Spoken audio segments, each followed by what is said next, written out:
Hello and welcome to the British Polymer Clay YouTube channel. I'm Lizzi Bucklow-Holt and today I'm going to show you how to make these Natasha beads, and these ones have got a symmetrical pattern on each side, and I'm going to show you how to do it from your scraps. And these beads I have made for the Beads of Courage programme for the charity Be Child Cancer Aware, and the British Polymer Clay Guild is working with the charity to make beads and raise money for children going through cancer treatment. And these beads are put onto pieces of string, and as their treatment progresses, their beads and their lengths of string get longer and longer, and it's a way for them to tell their story and show just how much treatment that they've been through and how courageous they are. So if you fancy joining in with that, then please do get in touch with us. So for this project you are going to need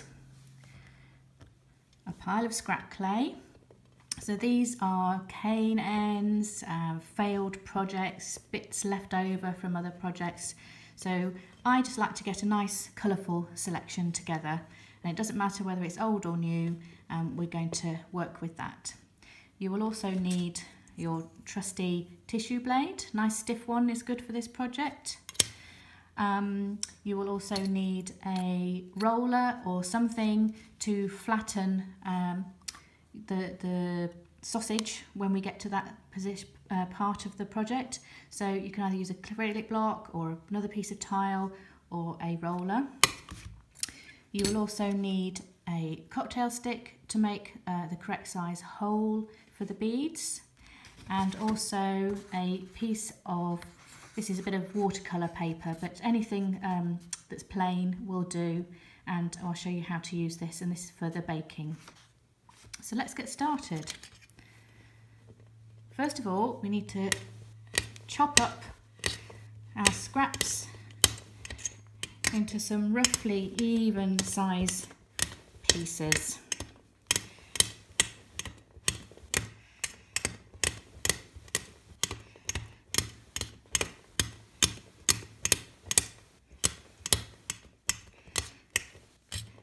And with this particular project, the finer the pieces, the more detailed the pattern will be. So if you like to have something where it looks more symmetrical, you could perhaps just leave it the pieces a bit bigger, but I think I'm going to stop there, so I'm happy with that.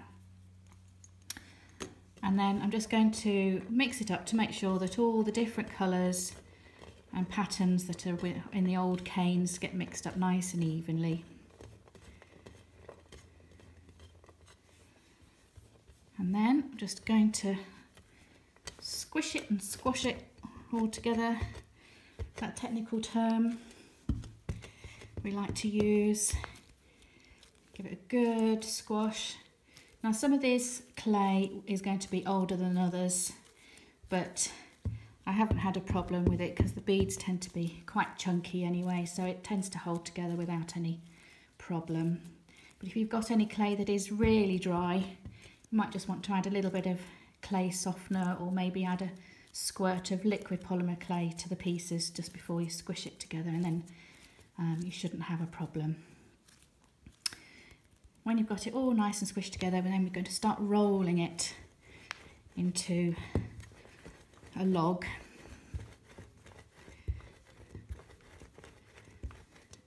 And turn it over and roll it the other way, because quite often you find that you'll apply more pressure one end to the other, so we'll get it nice and even. And then I'm looking for something about the thickness of my finger, so I've got quite a bit here, so I'm going to just chop a bit off that we can work with. Put that one to one side, and I'll show you in another video what we're going to do with that. So got something about the size of my finger, and you can see there's lots of lovely stripes, and you could stop there and chop it up and make some nice stripy beads, but that's not this tutorial, so we're going to carry on. So next we're going to give it a twist. So do a few twists, and if you start here you can see that it's actually starting to break up a bit, so just give it another roll to help bring it back together. If it's getting too thin, squash it up, give it another twist and roll, twist and roll, and then make sure it's tucked in at the ends. Okay, now we need to turn this sausage into more of a square shape. So this is where the roller or something flat comes into play, and you can use your fingers. What we're trying to do is make sure that all the sides are nice and flat and even, and ideally we want to get some nice sharp corners if we can. So what we want to end up with is a log that is square in cross section and the sides are even. Just manipulate it if you need to.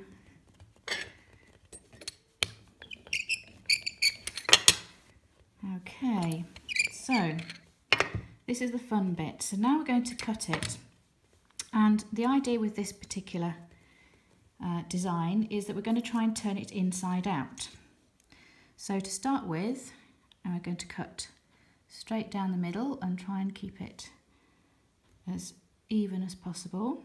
Give it a little rock, push down to the bottom, and then open it like a book, and you will see that the pattern that you cut through is actually symmetrical. So now we're going to turn it inside out. So that means we're going to then cut again through the middle of each of these pieces and fold them again like a book, and you'll find that they're symmetrical again. So if we line up each of these sides, and the easiest way to do it is actually to pick it up and line the pattern up nice and carefully, push it together. So the beauty of polymer clay, it's sticky enough to stick to itself, but not too sticky that you can't readjust if you need to. Okay, so there we've got one done, and then we'll do the next one. Line it up, and you can never ever repeat the patterns in these, and you look at them and you can see all sorts of interesting shapes. Sometimes they look like butterflies, sometimes they look like beetles, sometimes you can see faces in them. It's always really, really interesting to see what you get. So having done those two halves, if you actually pick them up and put them back to back, you will find that the patterns match on the outside edges as well. And again, put them all together, turn it round, and you always get one side that's a little bit more rounded than the others because of where you cut it to start with. But line it up as best you can.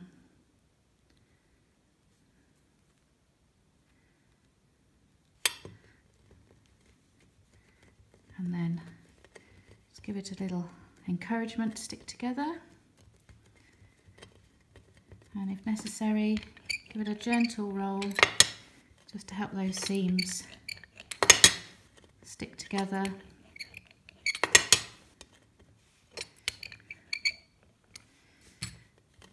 Okay, this side's just going to need a little bit more encouragement just because of the shape that it is, but I'm happy with that. Okay, so I've got a nice piece of clay there with lots of pretty patterns on each side, and that actually would make quite a good light pole if you've got one of those in your bathroom. But we're going to turn these into beads. So have a look at the patterns and see if there's any bits that you like. I like this bit down this end, so I'm going to keep that. So I'm going to cut there, and let's have another look. This bit, I quite like this bit down here, so I'm going to cut that one there.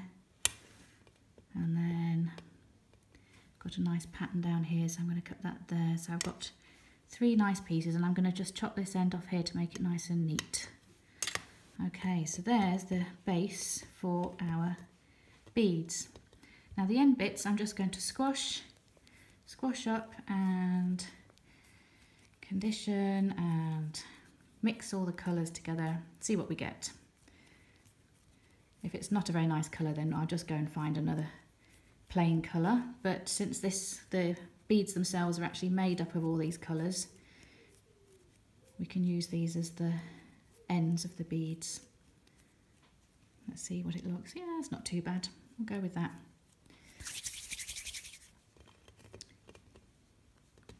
So I'm just going to roll this bit out, chop it up. So I need 1, 2, 3, 4, 5, 6 end pieces. 1, 2, 3, 4, 5, 6.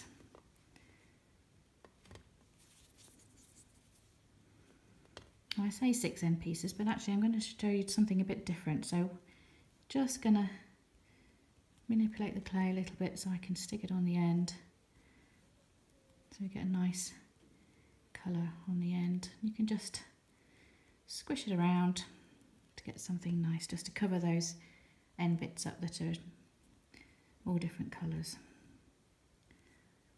like that.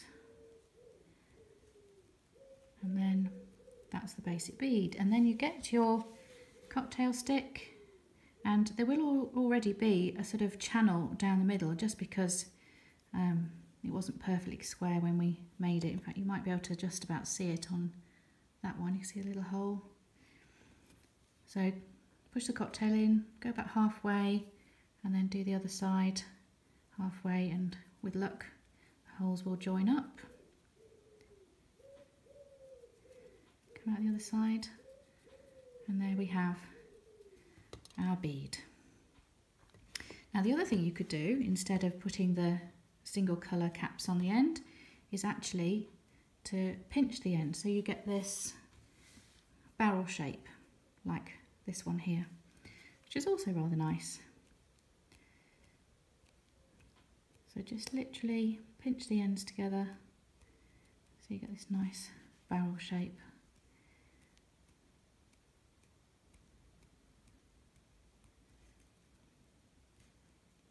I quite like these. Look, if you had a lot of these, they would look really nice strung together.